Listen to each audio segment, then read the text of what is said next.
স্বাধীন বাংলা ফুটবল দলের অধিনায়ক জাকারিয়া পিন্টু মারা গেছেন। হার্ট, লিভার, কিডনির সমস্যা সহ বার্ধক্যজনিত অসুস্থতায় ভুগছিলেন তিনি। প্রধান উপদেষ্টা এবং ক্রীড়াঙ্গনের শোক প্রকাশ। সোমবার বিকেলে ধানমন্ডি তাসওয়া মসজিদে হয় প্রথম জানাজা। কাল মোহামেডান স্পোর্টিং ক্লাবে শেষবার যাবেন কফিনে চড়ে। রাষ্ট্রীয় মর্যাদায় সমাহিত হবেন।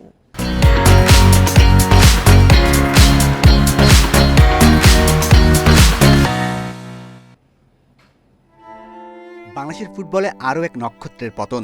চলে গেলেন স্বাধীন বাংলা ফুটবল দলের অধিনায়ক জাকারিয়া পিন্টু। সতীর্থ বিমল সুরুজরা আগেই চলে গেছেন।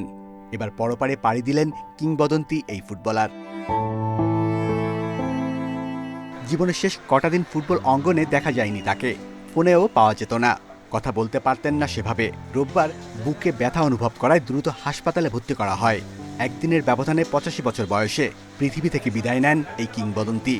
সকালবেলা আমি আব্বার সাথে ফার্স্ট আমি কথা বললাম, উনি রেসপন্স ছিল না। আমি বললাম আব্বা কেমন আছে। যার যার বাবা তার কাছে প্রিয়। হয়তো আমার ফিলিংসটা আপনার হয়তো যদি আব্বা কোনো ভুল ত্রুটি বা কারোর কাছে কোনো বুঝে, সেজন্য সবাই তারা ক্ষমা করে দিয়েন। হার্ট ফেলার থেকে যে কমপ্লিকেশনগুলো আসছে এবং সেই কমপ্লিকেশনে ওনার রেনাল ফেলিয়ার হয়, লিভার ফেলিয়ার হয়, সেখান থেকে সব মাল্টি অর্গান ফেলিয়ারের দিকে চলে গেছে। জাকারিয়া পিন্টুর জন্ম 1943 সালে। 1971 সালে ফুটবল খেলে দেশের স্বাধীনতার পক্ষে বিশ্ব জনমত তৈরি করেন।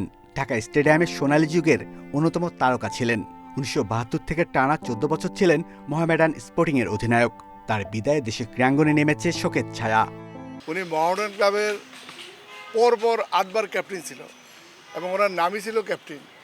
তো বাংলাদেশের ক্রীড়াঙ্গনে একটা অধ্যায় শেষ হয়ে গেল। আমি মনে করি পিন্টু ভাই এত সাহস যোগাইছেন, না হলে আজকে আমি এই 51 বছরে আজকে ফুটবলের সাথে আছি, ঢাকা মাঠে আমি খেলতেই পারতাম না। জাকারিয়া পিন্টুর প্রিয় ক্লাব মোহামেডানও হবে তার দ্বিতীয় জানাজা। সমাহিত করা হবে মিরপুর শহীদ বুদ্ধিজীবী কবরস্থানে। স্বাধীন বাংলাদেশ জাতীয় দলের প্রথম অধিনায়কও ছিলেন জাকারিয়া পিন্টু। তার অবদান চিরস্মরণীয় হয়ে থাকবে। Shamim Ahmed, independent news, Dhaka.